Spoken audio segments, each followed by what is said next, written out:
Hi, Britton. How you doing? Let me see. Where are we? Okay, I'm all right. I'm right here. I've got your writing up here because I found a couple of things really interesting in here. Um, okay, you're mentioning different times of the day. I think that's relevant. I do. I think as a designer, you need to know where your sweet spot is. I mean, me personally, my sweet spot is in between probably about 1 p.m. and 9 p.m.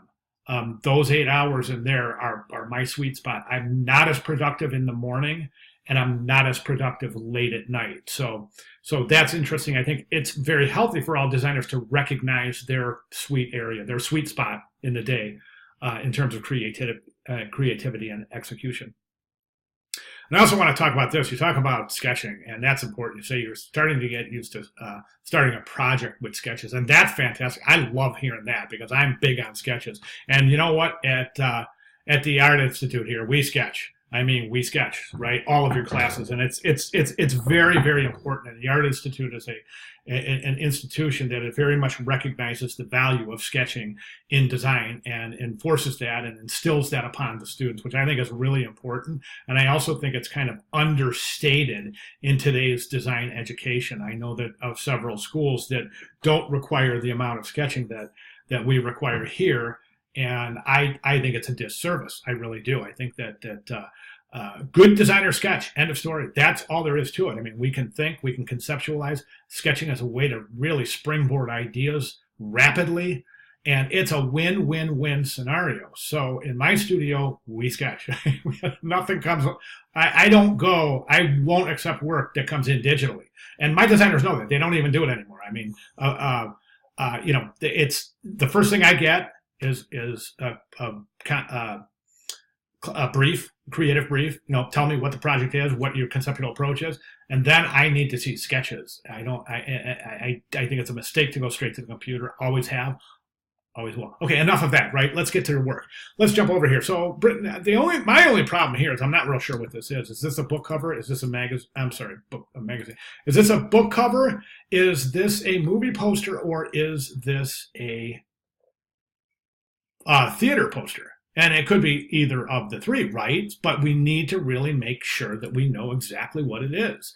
All right. So, for example, if it's a book cover, I think that the title itself belongs up here. Okay. Let's talk about a movie poster.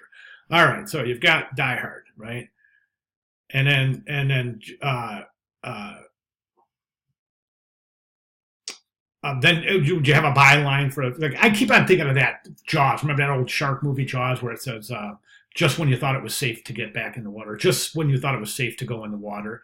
So here you would have your headline Die Hard, and then maybe a little subhead right there or a tagline. All right, then maybe up top or something here or somewhere starring Bruce Willis and so and so Danny Glover or whatever. Or was that Danny Glover? No, that wasn't Die Hard. That was that Mel Gibson movie. I'm confusing myself. Anyway, so yeah, so you have your title, you have starring Bruce Willis, and what the heck was his name? Now I'm stuck. It's gonna bug me. Danny Glover. I'm sorry, it wasn't Danny Glover. What the heck was the name of the co-star in Die Hard? I can't think of it. All right. Anyways, title starring Bruce Willis. A little tagline for the movie fit in here somewhere, okay? And then in the movie, you know how they have those movie credits at the bottom of movie posters? You see them all the time. It's typically sans serif typeface, usually centered. Try to get those somewhere, and you don't have to write it up unless you want to. I think it would really sell this piece. It really would. Definitely.